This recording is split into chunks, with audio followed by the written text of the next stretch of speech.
Dan setelah proses pendekatan yang sangat alot kali, lama kali katanya, sosok ini pun akhirnya mau buka suara. Dia bilang, bocah iki kurang ajar, kowe kabeh kurang ajar, berani-beraninya kalian ngerusain rumahku. Assalamualaikum warahmatullahi wabarakatuh. Terima kasih sudah klik video ini. Tidak terasa sekarang kita sudah masuk di malam Jumat lagi, dan waktunya aku akan menemani kalian dengan membawakan satu kisah horor Wawa part selanjutnya. Nah, kisah horor yang akan aku ceritakan ini berkaitan dengan sebuah peribahasa yang berbunyi, di mana bumi dipijak, disitulah langit dijunjung. Yang artinya apa? Dimanapun kita berada, kita harus bisa menjaga sikap dan juga menyesuaikan diri dengan lingkungan sekitar. Nah, ngomong-ngomong soal menjaga sikap nih, Wawa yang kisahnya akan aku ceritakan malam ini mengalami rentetan teror mistis akibat kesalahan yang dilakukan oleh teman kerjanya, bukan karena dia ya. Dimana ketika mereka menginap di sebuah mes, teman-temannya Wawa ini dengan sengaja melakukan sebuah aktivitas yang tidak etis. Nah, kira-kira aktivitas apa itu dan apa yang terjadi setelahnya? Tanpa berlama-lama kita langsung masuk aja ke ceritanya ya. Cekirat. Kurang kencang. Nah, tapi tunggu sebentar, Sebelum aku masuk ke kisahnya, aku mau sampaikan satu informasi penting nih buat Wawa kesayangan aku semua. Karena di sini aku pengen makin deket dan sharing lebih banyak dengan kalian. Aku mau mengundang kalian untuk bergabung di YouTube membership Nadia Omara. Dengan menjadi YouTube memberku setiap bulannya, kalian akan mendapatkan pertama, tambahan satu konten eksklusif dengan experience baru yang tidak biasa. Terus ada kalanya juga nih, konten eksklusif ini bisa menjadi tempat aku dan tim bisa lebih bebas berekspresi lagi, tanda kutip, dan juga menyampaikan informasi detail yang tidak bisa kami sampaikan di konten-konten biasanya. Dan selain itu kalian juga akan mendapatkan badges khusus di samping nama aku di YouTube kalian, dan juga nantinya kalian bisa saling komen dengan berbagai emoji khusus khas Nadia Omara Channel. Tapi ini nggak ada paksaan ya, buat kalian yang mau-mau aja. Cara bergabungnya juga gampang sekali kalian tinggal langsung masuk ke halaman channel YouTube Nadia Omara, lalu klik tombol join atau gabung. Dan kalau sudah, kalian tinggal langsung melakukan pembayaran melalui dompet digital yang kalian punya. Udah selesai. Selamat bergabung dan selamat menikmati konten eksklusif dari kami di YouTube membership Nadia Omara.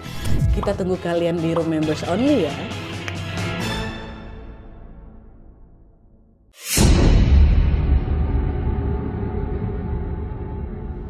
Oke, jadi kisah yang akan aku ceritakan malam ini dikirim sama Wawa kita yang bernama Clara dari Manado. Halo Clara. Nah, jadi kisah ini dialami sama Clara pada tahun 2012 lalu, ketika dia ini masih bekerja sebagai konsultan di sebuah perusahaan trading. Nah, kita sebut aja nama perusahaan ini perusahaan T ya. Nah, jadi ceritanya pada saat itu, di tahun itu 2012, perusahaan T ini memerintahkan semua karyawannya untuk mengikuti seminar bisnis yang diadakan di Surabaya, Dan untuk memudahkan akomodasi, perusahaan T ini memberangkatkan karyawannya dengan beberapa kloter yang berbeda. Ada kloter 1, kloter 2, kloter 3, dan seterusnya. Jadi nggak langsung berangkat semua per kloter gitu ya. Nah, pada saat itu Clara ini kebagian di kloter 3 dan dijadwalkan untuk berangkat ke Surabaya bersama dengan 6 karyawan lainnya. Mereka ada Mas Dika, Mas Anton, Mas Hendra, Mbak Nana, Mbak Devi, dan juga Bu Sari. Jadi total ada 7 sama si Clara.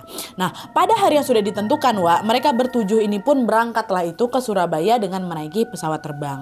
Setibanya di bandara, mereka dijemput sama supir utusan kantor yang bernama Pak Agus dan juga Pak Yono. Nah, kedua supir ini pun kemudian langsung mengantarkan mereka ke sebuah rumah sewa yang dijadikan tempat tinggal di si karyawan-karyawan ini, atau mes sementara gitulah selama seminar ini berlangsung. Setibanya di mes, Clara ini sempat dibuat kagum, karena rumah itu Nadia bangunannya mewah kali dan memiliki arsitektur yang unik. Tapi waktu aku masuk, kekaguman si Clara ini perlahan sirna, karena di setiap sudut rumah itu ada banyak sekali patung yang berbentuk macam-macam, Ada patung berbentuk naga, patung kodok, patung harimau, bahkan ada juga patung seorang wanita yang memakai jari kayak gitulah, macam penyanyi sinden loh. Ketika memperhatikan patung-patung itu, perasaan si Clara langsung tiba-tiba nggak enak, Iyalah, rumah ini tiba-tiba seram gitu hawa ya setelah aku tengok patung-patung ini. Tapi gak lama kemudian Clara pun menepis pikiran buruknya dan berusaha untuk tetap positif thinking. Aku bakal lama di sini ya, gak usah mikir macam-macam kok Clara. Gak ada apa-apa lah, itu paling udah itu cuman perasaan aku aja, kata si Clara, rasa ketakutan itu kan. Nah, awalnya memang gak ada sesuatu yang aneh di situ. Gak ada sesuatu yang perlu aku khawatirkan lah gitu kan, Di hari pertama menginap di mes, semua berjalan lancar tanpa ada keanehan apapun. Tapi ketika memasuki hari keempat nih, ya, disitulah Clara ini mulai mengalami sederet kejanggalan atau keanehan yang nggak masuk akal menurut aku nih. Jadi ceritanya malam itu sepulang dari acara seminar, Wak, Clara ini baliklah ke mes kan untuk beristirahat. Nah pas baru melewati area ruang tamu, Clara melihat patung sinden yang dipajang di sana itu kok tiba-tiba bergerak sendiri. Aku nengok, nah dia bergerak, nggak ada yang gerakin tapi bergerak sendiri. Astagfirullah, apa tuh? Refleks dipejamkan ya matanya kan. Dan setelah diperhatikan lagi ternyata patung itu diam nggak bergerak sama sekali gitu loh. Ah salah tengok aku nih, kata si Clara kayak gitu. Orang patungnya diam aja di situ kok nggak gerak sama sekali. Salah tengok, kata si Clara kayak gitu. Nah karena tidak ada yang mencurigakan setelah itu, Wak, Clara pun langsung masuk ke kamar untuk mengganti baju, bersih-bersih lah gitu kan. Nah selesai ganti baju, Clara pun menghampiri teman-teman yang lain yang pada saat itu sedang asyik mengobrol dengan Pak Agus dan juga Pak Yono. Masih ingat kalian dua supir tadi tinggal di situ juga. Nah pas lagi seru-serunya ngobrol, Clara mendadak sakit kepala, Wak. Sakit kali kepala, macam betul-betul sakit yang tidak tertahankan lah itu Nadia. Nah gak lama setelah itu Clara bilang lah ke kawan-kawannya kan, guys, aku ke kamar dulu lah ya, kepalaku kok kenapa tiba-tiba sakit kali nih, kata itu. Oh ya udah sana lah kok Clara, istirahat kau, kata kawan-kawannya. Mungkin kau kecapean, katanya kan. Dan setelah berpamitan, Clara pun segeralah masuk, Wak, ke dalam kamarnya. Nah sesampainya di kamar, Clara tuh nggak langsung merebahkan dirinya di kasur, Wak, tapi dia duduk bentar tuh di pinggir kasur sambil kayak ngatur nafas gitulah supaya sakit kepala itu mereda gitu. Nah pas dia lagi sibuk buat atur nafas ini, Clara merasa macam ada orang Nadia yang lagi berdiri di pintu kamar aku. Kebetulan juga pintu kamar tuh memang lagi terbuka, nggak ketutup. Nah si orang yang kuanggap ada lagi tegak di situ macam lagi memperhatikan aku lah gitu. Meski sangat penasaran dengan titik itu, Wak, Clara tuh nggak mau langsung nengok ke sana. Dia malah refleks langsung dipejamkannya matanya, langsung dia baca doa. Karena dia tahu kayaknya ada yang nengokin aku tapi aku nggak berani lihat. Nah setelah dia berdoa dalam hati itu, barulah si Clara ini memberanikan diri untuk menoleh ke pintu buat memastikan dugaannya. Betul nggak nih ada orang yang lagi ngeliatin aku dari situ? Dan ketika menoleh, Wak, emang betulan ada. Di depan dekat pintu tuh, Clara melihat dengan mata kepalanya ada seberkas bayangan hitam macam sosok yang lagi betulan tegak di situ. Jadi tuh nggak ada sosoknya tapi memang cuma seberkas bayangan aja. Tapi stay dia di situ. Nah, walaupun penampakan itu cuma sekedar berkasan bayangan aja, Wak, merinding langsung lah si Clara di situ. Dia langsung ambil HP, di teleponnya kawannya Mbak Nana itu, Mbak tolong Mbak ke kamar aku sekarang, katanya. Dan untungnya waktu itu Kak Nana ini peka, Wak. Dia langsung pada detik itu juga dia langsung ngampirin si Clara di kamarnya kan. Dan betulan setelah Kak Nana itu datang baru hilang bayangan berkas hitam tuh. Betulan hilang. Oh berarti memang ada bayangan di situ tuh. Dan di saat yang sama tuh waktu Kak Nana datang langsung teriak Clara, Wak. Pingsan dia langsung. Clara pingsan waktu itu kurang lebih 1 jam, Wak. Dan ketika dia bangun dia sudah dikelilingi sama kawan-kawan mesnya kan. Mereka semua pun melingkar itu di sekitarnya Clara dengan wajah yang cemas nih. Dan selain itu Clara ini juga melihat masih ada Pak Agus dan Pak Yono yang saat itu nggak cuma nengok aja tapi lagi baca ayat kursi di sampingnya si Clara. Nah melihat si Clara udah siuman, Pak Agus si supir ini nanya, Clara udah enakan kamu? Clara jawab, badan saya sakit semua Pak. Ada apa emang Pak? Kenapa kalian pada ngumpul di sini? Kata Clara. Clara kan nggak ingat apa-apa, dia cuma waktu itu teriak abis itu pingsan. Nah disitulah, Wak, baru Pak Agus cerita kalau si Clara ini baru saja kesurupan. Waktu itu yang ditengok sama Kak Nana ini, Clara tuh tiba-tiba nangis histeris, melotot matanya, terus ditendangnya semua orang yang datang ke sana, Wak, yang lagi sedang berusaha buat nenangin dia. Ditendang-tendangin, pokoknya berontak lah dia. Lalu karena si Clara ini sulit dikendalikan, Pak Agus yang ternyata juga ngerti juga lah macam-macam kayak gitu, dipercikannya lah air yang udah didoain itu ke Clara supaya Clara ini cepat sadar. Dan kalian tahu, Wak, kata kawan-kawannya si Clara nih ya, waktu Clara dipercikan air doa itu, Clara tuh nggak cuma kesurupan aja, tiba-tiba dia muntah darah. Habis itu pingsan dia lagi. Ya Allah. Nah, mendengar penjelasannya Pak Agus, Clara waktu itu sempat gak percaya, Wak. Kenapa? Karena seumur hidup aku, Nadia, aku tuh gak pernah lo ngalamin hal-hal mistis kayak itu. Sama sekali gak pernah. Apalagi namanya kesurupan. Hidup aku tuh happy-happy aja, gak ada yang menyentuh ke hal-hal mistis lah gitu. Tapi gak berhenti di situ aja, Wak. Kekagetan Clara ini semakin bertambah lagi setelah Bu Sari, salah satu kawannya itu, mengaku bahwa akhir-akhir ini kau ini juga bertingkah aneh loh, Clara, kata Bu Sari kan. Kau tahu gak? Setiap malam kami tuh selalu loh dengar orang lagi nyapu jam 3 pagi di base ini. Waktu kami tengok rupanya itu kau. Tiap kali kami tegur, ngapain kau nyapu tengah malam kayak gini? Kau cuma senyum aja gak respon apa-apa. Kau sadar gak itu? Dengar itu aku sempat mau berdebat sama Bu Sari. Ngapain aku tengah malam nyapu rumah? Tapi gara-gara waktu itu si Clara ini gak sanggup berkata-kata karena terlalu lelah kali, Wak. Alhasil pada saat itu Clara itu cuma terdiam aja sambil ngebatin dalam hati. Udah jelas itu bukan aku. Bukan aku. Apain aku kayak gitu? Aku juga ngerasa kayak gak ada yang aneh lah setiap kali aku bangun tidur. Baru tadi itu aku tengok bayangan hitam. Itu pun cuma bayangan, bukan penampakan kayak gimana-gimana. Nah, dalam hati si Clara ngomong kayak gitu, Wak. Tapi meskipun Clara ini menganggap kejadian itu cukup sepele ya, manajemen dari perusahaan T ini ternyata menganggap sebaliknya, Wak. Entah karena alasan apa tuh, tapi yang jelas pihak manajemen ini tiba-tiba mempercepat kepulangan kloter 3 ini ke Manado. Jadi baru di hari ke-6 seminar, Nat, Clara dan juga rombongannya ini diharuskan meninggalkan Surabaya walaupun acara seminarnya belum selesai. Dah, kalian balik duluan, kata perusahaan. Sesampainya di Manado, kepala cabang dari perusahaan T ini namanya Pak Rusman meminta mereka semua untuk merahasiakan kejadian yang menimpa Clara pada saat ada di Surabaya itu. Pak Rusman bilang, pokoknya yang dialami sama Clara kemarin jangan kalian ceritain ke yang lainnya. Saya nggak mau teman-teman kalian yang lain yang nggak ada di kloter 3 ini ketakutan. Soalnya abis ini giliran kloter 4 yang berangkat ke Surabaya dan mereka juga bakal nginap di mes itu. Nanti kalau mereka tahu nanti nggak ada yang mau berangkat nih, atau yang ada nanti malah mereka ketakutan nggak fokus kerja. Kata Pak Rusman kayak gitu. Oke Pak, siap, kata kloter 3 termasuk si Clara. Dah tuh, setelah kejadian di Surabaya, Wak, Clara pun kembali bekerja di perusahaan T seperti biasa, tapi udah di Manado ya. Semua berjalan normal tanpa ada keanehan apapun setelah pulang ini. Tapi Wak, selang beberapa hari kemudian teman-temannya si Clara ini menyadari bahwa kok Clara ini kembali bertingkah aneh ya, bahkan juga lebih parah daripada waktu di Surabaya. Jadi ternyata gangguannya masih berlanjut, Wak. Nah, jadi katanya setelah kembali bekerja itu, Clara ini seringkali tiba-tiba sakit kepala, Wak. Dan gak cuma itu aja, Clara ini juga ngerasa badan ini kok berat kali, macam ada orang gelayut di punggung aku, macam lagi ada orang ku gendong. Dan puncaknya, Wak, pada suatu hari pada saat si Clara ini sedang bekerja, temannya Clara yaitu Kak Devi tiba-tiba nenggur dia. Ngapain kau pelototin aku kayak gitu, ha? Ada salah apa aku sama kau? Tiba-tiba ngomong kayak gitu. Apa kakak ini, siapa yang melototin kakak? Orang kuliah dari tadi sibuk kerja kok. Barusan aku ngeliatin aku nggak santai kayak gitu, kok melotot sama aku, ngapa? Ada nggak aku suka dari aku? Gak ada, aku nggak ada melototin kakak, kata si Clara. Tapi waktu Kak Devi bilang aku melototin dia, merinding aku, Nat.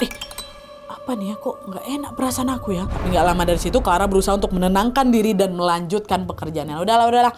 Nggak ada kok aku kayak gitu, Kak. Salah tengok kakak tuh, kata si Clara menenangkan Kak Devi. Kak Devi udah emosi nih, ngapain tiba-tiba kau melototin aku? Nggak ada salah apa-apa sama kau. Dipikirnya cuman Kak Devi salah lihat aja, atau mungkin lagi sensi lah gitu kan.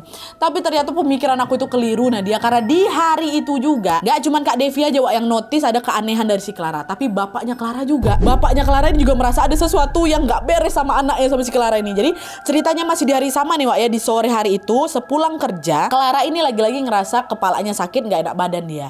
Nah, karena dia nggak sanggup pulang sendirian, Clara telepon lah bapaknya. Dia minta tolong bapaknya supaya jemput si Clara, abis itu anterin Clara ke kosan. Dan by the way, memang waktu itu Clara nggak tinggal di rumahnya, Wak. Dia tinggal di kosan karena kos-kosnya ini lebih dekat ke kantornya. Nah, dengar itu diiyain lah sama bapaknya kan. Oh ya udah, nanti bapak jemput, bapak antar kamu ke kosan, katanya. Nah, pas ketemu sama Clara di kantor waktu lagi ngejemput si Clara, bapaknya langsung bilang, "Nak, kamu sakit kali ya? Kenapa jalannya kok sampai ngebungkuk kayak nenek-nenek gitu?" Kata bapaknya. "Hah? Ngebungkuk apa nih, Pak? Aku jalannya biasa aja kok." "Hah? Biasa aja." Tapi bapaknya ngeliat Clara tuh jalannya bungkuk gitu loh, Wak. Oh ya udah, nanti kamu langsung istirahat ya di kos, jangan keluyuran dulu. Iya Pak, iya, nanti aku juga mau langsung istirahat kok ini, kata si Clara. Tapi bapaknya nengok si Clara tuh ngebungkuk, Wak. Nah, sesampainya di kos, Clara betulan, Wak, dia langsung lah beristirahat ngikutin perintah bapaknya. Tapi pas lagi istirahat ini tiba-tiba, aduh, Nat, perasaan aku udah nggak enak lagi. Firasat aku tuh macam ada orang yang nengokin aku. Kalian pernah kan ngerasain kan kayak macam diperhatikan seseorang tapi orangnya nggak kelihatan gitu, Wak. Kayak sekarang nih lah, aku tiap kali ke HW tuh aku ngerasa juga kayak gitu. Akhirnya gara-gara nggak enak tuh perasaan si Clara pun ngajaklah dua teman kantornya ya, namanya Resti sama Dina, supaya nginap di kos-kosan dia. Dan untungnya mereka juga setuju, "Wak, nginaplah di sini ya. Aku lagi sendirian, sepi aku." Tapi nggak aku bilang aku lagi ketakutan, nggak. Untunglah mereka mau datang kan. Nah, setelah Resti dan si Dina ini datang, perasaan si Clara pun berangsur-angsur membaik, Wak. Dia tuh kembali lagi tenang dan tidak ngerasa was-was macam ada orang ngeliat dia tadi. Udah agak tenang lah, aku orang udah ada kawannya kan. Tapi di saat malam semakin larut, Clara balik lagi, Wak, bertingkah aneh lagi. Jadi malam itu Clara, Dina sama si Resti ini udah tidur sekitar jam 10 malam, Wak. Pada sekitar jam setengah 12 malam, Clara ini mendadak bangun. Gegara apa? Gegara aku ditampar sama si Dina. Nah, cuman bukan ditampar emosi, panik ya deh. Clara sadar, ngapa kau melototin kami? Kata gitu, buat gitu ini. Nah, merasa pipinya kena tampar tuh langsung emosi si Clara. Kan apa kau nih, sakit, weh? Siapa yang melototin kau? Dari tadi aku tidur aja kok. Kata Clara nggak tahu apa-apa nih. Tidur apanya? Orang tiba-tiba kau bersenandung terus kau melotot lagi ke kami. Kami udah berusaha nyadarin kau ya, tapi kau nggak sadar-sadar. Ngapa kau? Kata si Resti. Nah, dengar penjelasan itu, disitulah ingatan aku, Nat, tiba-tiba langsung ke flashback ke momen waktu aku nginap di mes yang ada di Surabaya tuh. Yang waktu Kak Devi ngerasa dipelototin, aku belum ngeh tuh, Nan. Waktu ditampar sama si Dina terus dibilang aku melototin dia, baru aku ngeh ke kejadian di Surabaya. Ingat kalian nama peristiwa di Surabaya? Pertama kali kan Kak Nana ngerasa dia dipelototin sama siapa nih kan, mesti Clara kan. Baru jangan-jangan ada hubungannya sama Surabaya nggak nih? Nah, detik itu juga, Nan, akhirnya aku terpaksa melanggar peraturan yang udah dikasih tahu sama Pak Rusman. Aku ceritakan semua pengalaman horor kami yang di Surabaya itu ke Dina dan ke si Resti, yang which is ini bukan orang kloter 3 nih. Dia kloter berikutnya. Jadi waktu itu mereka ini belum berangkat ke Surabaya, Wak. Cuman terpaksa aku kasih tahu, Nat. Jadi waktu itu si Clara ini ngomong, jadi Wak, sebenarnya nih pas kami ke Surabaya kemarin, aku sempat kesurupan, Wak, di mes tuh. Kata orang kantor, aku melototin mereka ya. Kayak mungkin yang tadi kau tengok tuh. Aku melototin. Nah, mendengar penjelasan si Clara, paniklah si Dina, kan. Yang betul kau. Udah gak betul ini berarti, Wak. Kayak kau masih diikutin lah sama penghuni di sana. Mau kau berobat di kampung aku. Aku punya tetangga yang bisa ngobatin kayak gini, lumayan ampuh lah dia, kata si Dina kayak gitu. Boleh lah, Wak. Nanti aja weekend kita pergi ya. Takut juga aku kalau tiba-tiba aku ngelotot tiba-tiba kesurupan lagi, aku macam mana, kata si itu. Ya udah nanti aku bilang ke orang tua aku dulu, kata si Dina. Udah. Jadi siapa Clara ini mau berobat lah gitu ke tetangganya si Dina ini. Udah lah tuh, akhirnya waktu pun berlalu hingga hari yang mereka tunggu ini pun tiba, Wak. Pada pagi itu Clara pergi ke rumahnya Dina untuk berobat sama tetangganya Dina, namanya Pak Musa. Nah, setibanya di sana ternyata Pak Musa ini juga sudah ada di rumahnya si Dina. Setelah bertemu sama Clara, Pak Musa ini pun meminta Clara untuk menceritakan semua keanehan atau kejadian yang dia alami beberapa hari belakangan itu. Udah lah, akhirnya aku ceritain lah itu semuanya, karena dia semua kejadian-kejadian aneh yang menimpa aku sejak aku di Surabaya sampai aku balik ke Manado. Setelah cerita itu, Pak Musa pun langsung mengharuskan si Clara ini menjalani macam ritual pembersihan gitulah. Aku disuruh mandi wajib, nah dia mandi suci, dan setelah itu dilanjutkan dengan proses ruqyah. Dan selain itu Pak Musa ini juga bilang kalau pembersihannya ini baru bisa dilakukan besok pagi, nggak bisa pada saat itu juga.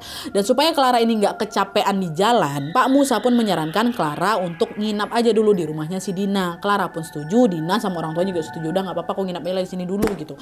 Dah, karena weekend juga kan. Dah, akhirnya Clara pun terpaksa tidak pulang ke kos dan memilih menginap di rumahnya si Dina. Waktu nginap itu awalnya nggak ada hal aneh yang terjadi di situ, Wak. Tapi di hari yang sama, tapi di malam harinya setelah Isya, Clara kesurupan. Dan parahnya lagi, Wak, di kesurupan kali ini Nadia, aku tuh betul-betul ngamuk dan sampai bikin warga tuh heboh, tau kalian. Jadi cerita awalnya tuh malam itu Clara ini lagi tiduran di kamarnya si Dina. Si Dina masih sholat Isya. Nah, sebelum selesai sholat itu si Dina ini tiba-tiba dengar ada wanita yang lagi bersenandung lagu Jawa. Nah, setelah didengar baik-baik, Dina baru sadar, ini suaranya si Clara nih. Dina pun langsung buru-buru nyelesain sholatnya, kata udah gak fokus lagi di sholat tuh. Dan selesai sholat ditegur si Clara. Kau tanya apa, Clara, sih kapan kau bisa bahasa Jawa? Nah, setelah ditegur itu bukannya aku sadar, Nat, kata ya, tiba-tiba aku nih ngamuk banting-bantingnya barang-barang yang ada di kamar Dina tuh. Dan seolah dia ini belum puas mengamuk, Wak, Clara ini tiba-tiba dihampirinya si Dina, matanya melotot lagi. Diam kau, gak usah ikut urusan aku. Dipelototin lagi. Detik itu juga Dina sadar kalau kawan aku kesurupan, ya astagfirullah. Nah, karena takut Dina langsung keluar kamar, dipanggil orang tua kan, "Ma, apa ini, apa siapa si Clara kesurupan?" Nah, dengar teriakan itu orang tua Dina pun langsung bergegas manggil Pak Musa lagi, Wak, untuk meminta bantuan. Nah, setelah Pak Musa datang, Pak Musa pun langsung membacakan ayat kursi untuk bisa mengusir si sosok yang sedang merasuki si Dina ini. Tapi sayangnya upaya itu nggak langsung berhasil gitu loh, Wak. Karena si Clara yang ada makin berontak lagi, bahkan berani cakar-cakar, ditendang-tendangnya, bahkan dihimpitnya badannya Pak Musa tuh sampai hampir kehabisan napas Pak Musa tuh dibuatnya, Nat. Pokoknya situasi malam itu betul-betul kacau kali lah, Wak. Ngamuk siapa ini si Clara nih. Nah, karena situasinya sudah mulai tidak terkendali, orang tuanya Dina pun meminta bantuan lah itu, Wak, sama tetangga-tetangga lain kan. Akhirnya dalam waktu yang singkat warga pun beramai-ramai itu datang ke rumahnya Dina untuk nenangin aku aja, untuk membantuin Pak Musa tuh. Barulah katanya setelah 6 laki-laki dewasa turun tangan memegangi si Clara, Pak Musa itu bisa terlepas dari cengkraman si sosok itu. Setelah bebas, Pak Musa pun langsung mengambil segelas air dan memercikkan air itu ke Clara, sampai abis itu Clara jatuh pingsan kan. Nah, pada saat Clara ini sedang pingsan, Pak Musa ini macam berusaha untuk menyadarkannya supaya dia bisa berkomunikasi, Wak, sama si sosok itu. Pertama-tama Pak Musa dan nanya lagi kan, "Kamu ini siapa? Ngapa kok ganggu anak ini?" kata si Pak Musa. Tapi bukannya menjawab, sosok ini tuh justru ngomong pakai bahasa Jawa. "Minggat kowe, ojo ganggu aku." Dina yang menyaksikan semua kejadian itu langsung nih, ini pasti sosok yang selama ini ngeganggu si Clara dari Surabaya nih. Ngomong bahasa Jawa dia. Di situ Dina inisiatif langsung diteleponnya atasannya Pak Rusman. Langsung dia bilang, Pak, Clara kesurupan, Pak." Dan selain nelfon Pak Rusman, Dina ini juga diteleponnya bapaknya si Clara. Pokoknya semua dikabarin lah sama si Dina nih, Wak. Kabar itu pun dengan cepat langsung menyebar hingga akhirnya didengar sama Pak Rusman, Wak. Mohon maaf, tadi itu yang ditelepon sama si Dina atasannya Dina. Baru setelah menyebar, atasan yang kali Pak Rusman ini tahu, kepala cabang mereka ini tahu. Dan pada saat itu juga biar kau tahu nih, Pak Rusman dan juga beberapa manajer yang lain langsung pergi ke rumah si Dina untuk nengok kondisi Clara. Malam itu langsung pergi mereka. Nah, setibanya di sana mereka tengok betulan kalau si Clara ini masih kesurupan sama si sosok yang ngerasukin dia tadi. Dan sosok ini macam nggak mau diajak komunikasi itu loh, Wak. Ogah-ogahan gitu dia jawab pertanyaan dari Pak Musa, dan nggak jarang juga dia ngeledek Pak Musa gitu, macam diremehkan. Kalian ini bisa apa memang? Nggak ada yang bisa kalian lakukan untuk menyelamatkan anak ini sama si sosok yang ada dalam tubuhnya si Clara. Nah, mendengar ancaman untuk sekian kalinya, Pak Musa pun langsung membacakan doa lagi sambil sesekali mengajak si sosok itu berkomunikasi. Dan setelah proses pendekatan yang sangat alot kali, lama kali katanya, sosok ini pun akhirnya mau buka suara. Dia bilang, bocah iki kurang ajar, kowe kabeh kurang ajar, berani-beraninya kalian ngerusakin rumahku. Nah, dengar jawaban itu Pak Musa bingung lah kan. Dia pun nanya lagi, ngerusak gimana? Apa yang dilakukan anak ini di rumahmu? Orang selama ini dia di sini kok. Tapi bukan menjawab, Wak, sosok itu justru tertawa cekikikan sambil mengancam tidak akan pergi dari tubuhnya Clara. Susah kali dikeluarkan sosok itu. Gak menyerah di situ, Pak Musa ini terus mengajak sosok itu bernegosiasi sampai akhirnya sosok itu bilang, aku akan pergi dari tubuh anak ini asalkan kalian juga pergi dari rumahku. Nah, denger itu Pak Rusman, kepala cabangnya juga ada di sana itu, akhirnya nggak sesuatu nih. Mungkin rumah yang dimaksud sama si sosok itu apa? Itulah mes perusahaan yang di Surabaya tuh, tempat pertama kali si Clara nginap tuh. Dan ternyata pula waktu si Clara tuh lagi kesurupan, Wak, di malam yang sama rombongan perusahaan T-Kloter 4 udah nginap di sana juga. Jadi masih lagi ada isinya nih. Nah, karena dua hal ini saling berkaitan, Pak Rusman pun akhirnya ceritalah ke Pak Musa, Pak Musa, ini karyawan saya memang lagi nginap di rumahnya si sosok ini, kayaknya sosok yang lagi ngerasukin Clara ini.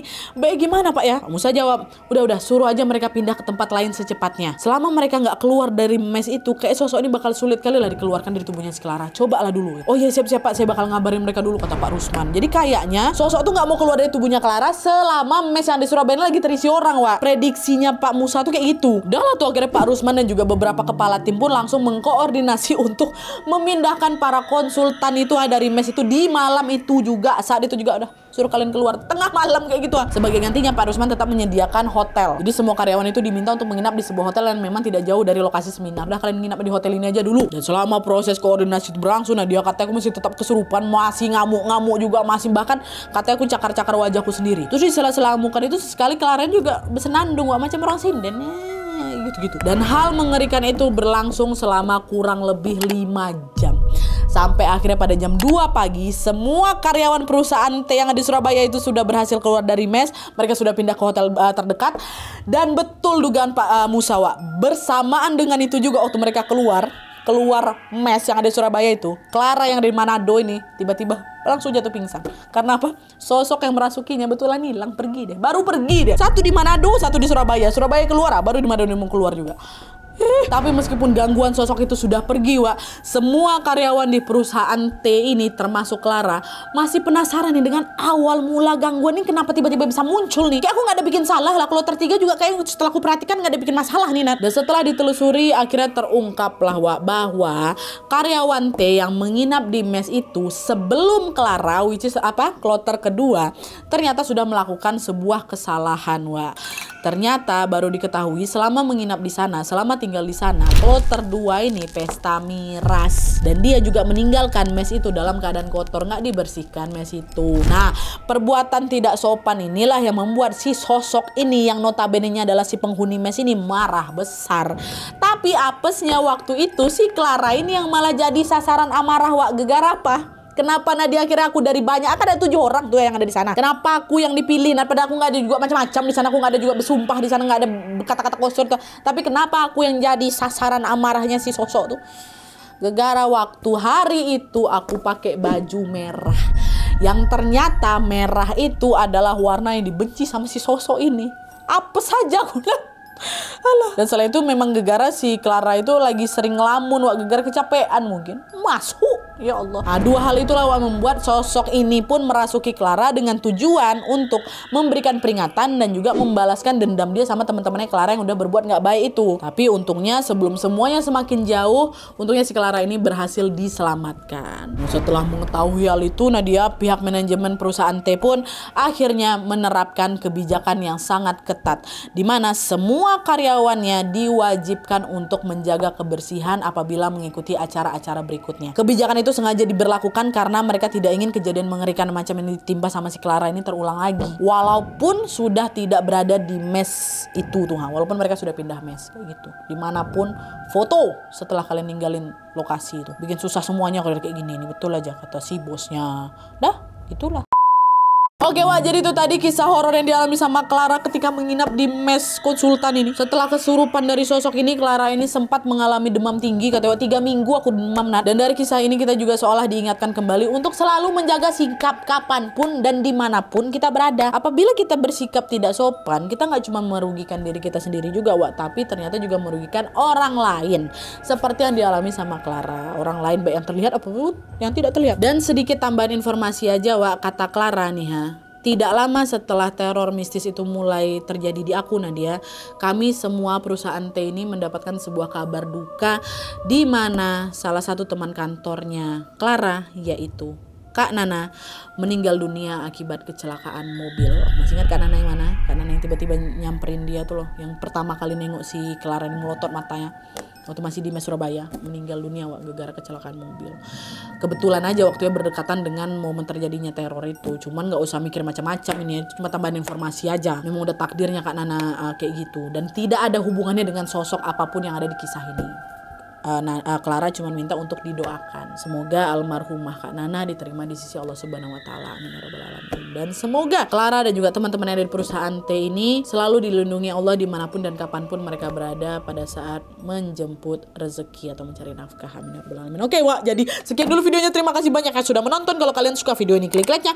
Jangan lupa komen di bawah video dan saran-saran untuk video selanjutnya. Jangan lupa nyalain notifikasinya supaya kalian tahu kalau aku upload video baru. And as always, jangan lupa untuk klik tombol subscribe supaya kalian sama-sama tahu informasi menarik dan menegangkan dari channel aku. See you next video, Wak. Bye.